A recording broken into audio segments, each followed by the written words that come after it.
Hey guys, welcome back to my YouTube channel. Okay, I know that I look a little different, just a little bit. My nails aren't done because these are get my hair done. I think what's gonna end up happening is I'm gonna end up doing my nails and my hair by myself. So maybe the next video you'll see me with fresh nails and hair. Just know I did it myself. But anyways, so today's video is basically about the corona times. You know, it's crazy. A lot of us are scared. A lot of us are really not trying to go anywhere. A lot of us are really trying to protect ourselves and washing our hands like crazy. My hands are even peeling because I've been washing my hands so much. It's insane. Today it's a virus and it's affecting all of us.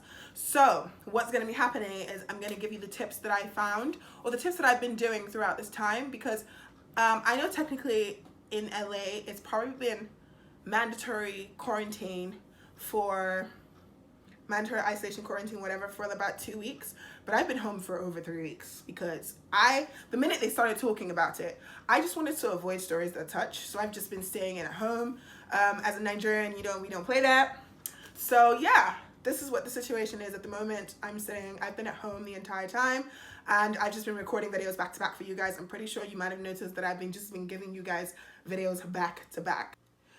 Okay, so I found some stuff that I'm going to read it from my phone. So as an international student, so if you're an international student, obviously you're not an American citizen and you go to school here, there's things that are available at the moment for you, and they are as follows. So things to consider as an international student during this pandemic. On-campus jobs are unavailable to support international students, obviously because schools are closed, so you can't work on campus, and you're not necessarily allowed to work off campus because you're a student. So you can apply for an F1 economic. Ooh! Hit the subscribe button. Hit the subscribe button. Thanks. F1 economic hardship, which is caused by the pandemic. There's certain rules that you need. There's certain things that you need to. There's certain things that are required for you to qualify, but apparently, not apparently, from what I found out from my international board head, she said they're a bit lax at the moment because of what's going on. They understand that it's not anyone's fault, and they're trying to accommodate as many people in this economic hardship time so that when this all ends and jobs are available, people can work and earn some money, because obviously families are also struggling at the moment. I feel like a lot of us are dealing with this. Another thing is, at this time, you can apply for a summer internship. For a summer internship, this is the time to apply. A lot of people are taking students on, especially international students, because they know that we're going through some hard times. So this is the time to get into the summer internship, apply for them, and they will take you more than likely because they understand that you need the funds. I think some summer internships are probably doing like $6,000 for the 2 months or the 3 months or whatever it is.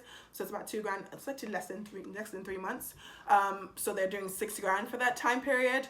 But apparently some of them are adding extra 500 or 1K or so for the summer internships because they understand that the pandemic has changed things. So apply for that summer internship. Okay. So some schools have closed on-campus housing, so you can ask for housing refund. I mean, if you're staying on campus and the school's closed down, you can ask for housing refund, because a housing refund can help you now that you are virtually homeless. So ask for it. They will give it back to you. This is the time to ask. U.S. Immigration and Customs Enforcement has relaxed some rules to allow students to maintain their student visa abroad as long as they take classes online. You can take online classes from anywhere. So obviously, I feel like most people's schools have gone online. Some have just closed altogether for the rest of the semester, but most schools have gone online. So this is the time to take your classes online and take them seriously. I know that when the classes started for me on March 30th, I didn't do any of the classes. I completely forgot. Not even I completely forgot. I just got into this whole system of sleeping so ridiculously late at like 6 a.m. that when it was time for me to wake up at 11 for class, I would sleep through the alarm and wake up at 2. So I did miss my first 2 classes, but I got into the groove of things now, and I've attended some of the classes. You can still, and then another thing, you can still apply for OPT and STEM extension. Remember the 90-60-30 rule. 90, you can apply 90 days before completing your program.